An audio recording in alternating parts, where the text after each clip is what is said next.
Hello everyone, welcome back to my channel. இன்னைக்கு நம்ம சேனல்ல வந்து நீம் ஆயில் ஸ்ப்ரே அதை பத்தி பார்க்க போறோம். இது வந்து ஒரு நேச்சுரல் பெஸ்டிசைட்.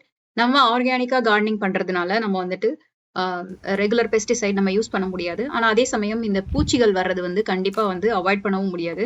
அதனால அதை எப்படி வந்துட்டு ப்ரிவென்ட் பண்ணலாம் அப்படிங்கிறதுக்காக தான் வந்து இந்த மாதிரி நேச்சுரல் பெஸ்டிசைட்ஸ் எல்லாம் நம்ம வந்து நம்மளாவே வந்து ப்ரிப்பேர் பண்ணிக்கிறோம் வீட்ல. ஏற்கனவே வந்து நான் இந்த மாதிரி ஒரு பெஸ்டிசைட் வீடியோ போட்டிருக்கேன். அது வந்துட்டு 3G சொல்யூஷன். அதையும் செக் பண்ணி பாருங்க. இப்போ வந்து இன்னைக்கு நம்ம நீம் ஆயில் ஸ்ப்ரே வந்து எப்படி பண்றது அப்படின்னு பார்க்க போறோம். நீம் ஆயில் வந்து ஆர்கானிக்கா கடைகள்ல கிடைக்கக்கூடிய நீம் ஆயில ஆன்லைன்ல கூட நீங்க வாங்கிக்கலாம். அந்த மாதிரி ஒரு நீம் ஆயிலையும், தண்ணியையும், சோப்பையும் சேர்த்து தான் இந்த ஸ்ப்ரேவே இருக்க போது. இந்த ஸ்ப்ரே வந்துட்டு நீங்க வந்து பூச்சி வந்ததுக்கு அப்புறம் தான் அடிக்கணும் அப்படிங்கிறது இல்ல. முன்னாடியே கூட வந்து நீங்க யூஸ் பண்ணலாம். ஸோ அதுக்கு வந்து நீங்க இந்த மாரி ஸ்ப்ரேயர் வச்சிருந்தா ஓகே. இல்ல இந்த மாரி ஸ்ப்ரேயர்லாம் இல்ல அப்டின்னாக்க, நீங்க ரெகுலரா இந்த மாதிரி 1 கேலன் ஒரு கேன் எடுத்துக்கோங்க. அ நீம் ஆயில் நான் சொன்ன மாதிரி கடையில கிடைக்குது. அத வாங்கிக்கலாம். அதுக்கப்புறமா டிஷ் சோப்பு, பாத்திரம் வெளக்குற ரெகுலர் சோப் இருக்குல்ல, லிக்விட் சோப்பு அத எடுத்து வச்சிருக்கேன். இப்போ வந்து இதுல வந்து 1 கேலன் அப்டின்னு போட்டிருக்கு இல்லையா? ஸோ 1 கேலன் அப்டின்னா, அதுக்கு வந்து நீங்க வந்து நீம் ஆயில் 2 டீஸ்பூன் அளவுக்கு சேர்த்துக்கலாம். டிஷ் சோப்பு வந்துட்டு சென்டட் இல்லாம, அன்சென்டடா அண்ட் கொஞ்சம் வந்து ரொம்ப கான்சன்ட்ரேட்டட் அதிகமா இல்லாம கான்சன்ட்ரேஷன் அதிகமா இல்லாம இருந்ததுன்னா, இன்னும் கொஞ்சம் நல்லது. நான் இன்னைக்கு 0.5 1/2 கேலன் பிடிக்கிற மாரி ஒரு ஸ்ப்ரேயரே வச்சிருக்கேன். இந்த ஸ்ப்ரேயர்ல என்ன ஒரு அட்வான்டேஜ் அப்டின்னா, நீங்க வந்து மிக்ஸ் பண்றதுக்கு வந்து ரொம்ப கஷ்டப்பட தேவையில்ல. அண்ட் ஸ்ப்ரே பண்றதுக்கும் கன்டினியூஸா யூஸ்ஃபுல்லா இருக்கும். அண்ட் இது 0.5 அப்படிங்கிறதுனால, நான் இன்னைக்கு 1 டீஸ்பூன் அளவுக்கு நீம் ஆயிலும், 1/2 டீஸ்பூன் அளவுக்கு டிஷ் சோப்பும் சேர்த்துக்கிறேன்.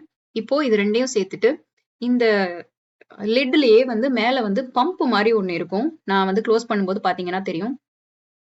இப்போ இத நீங்க இந்த மாரி குளோஸ் பண்ணிட்டு, மேல வந்து ஒரு பம்ப் மாரி அவங்களே குடுத்திருப்பாங்க. அத வந்து நீங்க மிக்ஸ் பண்றதுக்கு வந்து செம வந்து ஈஸியான ஒரு டூல் இது. ஸோ இப்ப பாருங்க மேல இருந்து நான் அத பம்ப் பண்ணும்போது, கீழ வந்து எப்படி வந்து எல்லாமே மிக்ஸ் ஆகுது அப்படின்னு. அஃப்கோர்ஸ் ஆயிலும், தண்ணியும் சேராது அப்படிங்கிறதுனால தான் நம்ம வந்து சோப் சேர்த்திருக்கோம். இருந்தாலும் திரும்ப திரும்ப ஆயில் மேல வந்துகிட்டே தான் இருக்கும். அதனால இந்த மாதிரி ஒரு மிக்ஸ் பண்றதுக்கு வந்து இந்த இது வாங்கிக்கிட்டீங்கன்னா, ரொம்பவே யூஸ்ஃபுல்லா இருக்கும். இன்கேஸ் அதெல்லாம் இல்ல அப்படிங்கிற பட்சத்துல, நீங்க இந்த மாதிரி ஏதோ ஒரு கேன் எடுத்து இந்த மாதிரி அதுல போட்டு மிக்ஸ் பண்ணி குலுக்கி நீங்க யூஸ் பண்ணிக்கலாம். அ இப்ப இந்த மாரி வேற ஒரு கேன்ல மிக்ஸ் பண்ணிட்டு, ஸ்ப்ரேயர் எப்பயுமே வச்சுக்கோங்க. ஏன்னா, ஒரே இடத்துல கான்சன்ட்ரேட்டடா வந்து நம்ம வந்து ஸ்ப்ரே தெளிச்சு விட முடியாது. அதனால நாங்க எப்பவுமே இந்த ஸ்ப்ரேயர் அண்ட் இந்த ஸ்ப்ரே பாட்டில் பார்த்தீங்கன்னா, அண்டர் $10க்கே வந்து உங்களுக்கு டீல்லலாம் கிடைக்கும். ஸோ அதையும் நீங்க வந்துட்டு அ முடிஞ்சா வாங்கி யூஸ் பண்ணிக்கோங்க.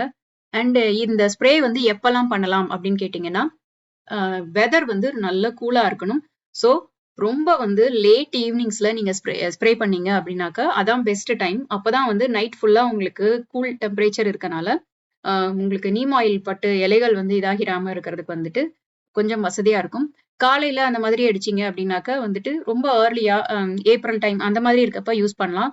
ஆனா வந்து கொஞ்சம் வெதர் வந்து வார்ம் அப் ஆனதுக்கு அப்புறம் வந்து காலையில டைம்ல நீங்க வந்து அத அவாய்ட் பண்ணிருங்க. அண்ட் எந்த இடத்துலலாம் அடிக்கணும் அப்படின்னு பார்த்தீங்கன்னா, சும்மா அப்படியே பரவலா ஃபுல்லா அடிச்சு விடுங்க. இலைகளுக்கு அடியில, மேல அப்படின்னு சொல்லிட்டு. இன்கேஸ் எங்கேயாவது பர்ட்டிகுலரா பக்ஸ் இருந்தது அப்படின்னாக்க, அது வந்து அந்த இடத்த பார்த்து அந்த இலைகள கட் பண்ணி எடுத்துட்டு கூட நம்ம அடிக்கலாம். அண்ட் எல்லா செடிகளுக்குமே நம்ம குடுக்கலாம். அதே மாதிரி செடிகள் பெருசானதுக்கு அப்புறம் தான் குடுக்கணும் அப்படின்றதெல்லாம் கிடையாது. இத நீங்க செடிகள் வந்து சின்னதா இருக்கும்போதே, நீங்க அது மேல வந்து ரெகுலரா வாரத்துக்கு ஒரு தரம் அந்த மாரி வந்து ஸ்ப்ரே பண்ணி விட்டுட்டு வந்தீங்க அப்படின்னாக்க, உங்களுக்கு வந்து பூச்சிகள் வர்றதே வந்து நம்ம அவாய்ட் பண்ண முடியும். அதாவது குட்டியா சாப்லிங்ஸா இருக்கும் இல்லையா? அந்த டைம்லயே நம்ம வந்துட்டு யூஸ் பண்ணிக்கலாம். அதுக்கு அடுத்தது பார்த்தீங்கன்னா, இந்த இலைகள்ல இந்த மாரி பூச்சிகள் வருது பாருங்க. இந்த பூச்சி வந்துட்டு இந்த இலையவே வந்து எப்படி அரிச்சிருக்கு அப்படின்னு பாருங்க. சுத்தமாவே வந்துட்டு. ஸோ இந்த மாதிரி அஃபெக்ட் ஆன இலைகள வந்து நீங்க கட் பண்ணி, ரொம்ப பாதுகாப்பா வந்துட்டு டிஸ்போஸ் பண்ணிறணும். கார்டன்ல திரும்ப அது சேராம இருக்கிறதுக்கு. அப்புறம் இந்த மாதிரி பூச்சிகள்லாம் இந்த சிகேடாஸ்லாம் இருக்கு பார்த்தீங்களா? அதுவும் இருக்கும். அண்ட் இந்த இந்த ஒரு இலைய காமிக்கிறேன் பாருங்க. அதுல வந்து பின்பக்கம் வந்து ஃபுல்லா வந்து பூச்சிகள் வந்து முட்டை வச்சிருக்கும். அந்த மாதிரி இலைகள்லாம் நீங்க வந்து அப்படியே விட்டீங்கன்னா, அது பரவிக்கிட்டே போகும் அப்படிங்கிறதுனால நம்ம வந்து அத வந்து கட் பண்ணி எடுத்தரணும். ஸோ ஒரு நாளைக்கு சில சமயம் பார்த்தீங்கன்னா, நம்ம ரெகுலரா ஸ்ப்ரே எல்லாம் அடிக்காம விட்டுட்டோம்னா, இந்த மாதிரி நான் வந்து ஒரு 10, 15 இலைகள கூட கட் பண்ணி எடுக்க வேண்டியிருக்கும். அந்த மாதிரி எடுத்துட்டு, அதுக்கப்புறமா அந்த பிளான்ட்ட ரெகுலரா ட்ரீட் பண்ணிக்கிட்டீங்கன்னா, திரும்பவும் வந்து அது வராது. ஸோ அந்த மாதிரி ரெகுலரா நம்ம ஒவ்வொரு அ பூச்சிக்கும் ஒவ்வொரு மாதிரி வந்துட்டு நம்ம வந்து அத ட்ரீட் பண்ணணும்.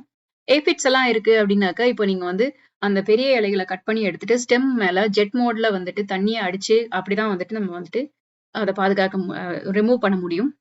அப்புறம் இந்த மாதிரி பழுத்து போன இலைகள், ஓட்டை விழுந்த இலைகள், இந்த மாதிரி எங்கெல்லாம் நீங்க பார்க்குறீங்களோ, அதெல்லாம் வந்து ரெகுலரா பார்த்து கார்டன்ல ரிமூவ் பண்ணீங்கன்னா தான் உங்க செடி வந்து ஹெல்த்தியா இருக்கும்.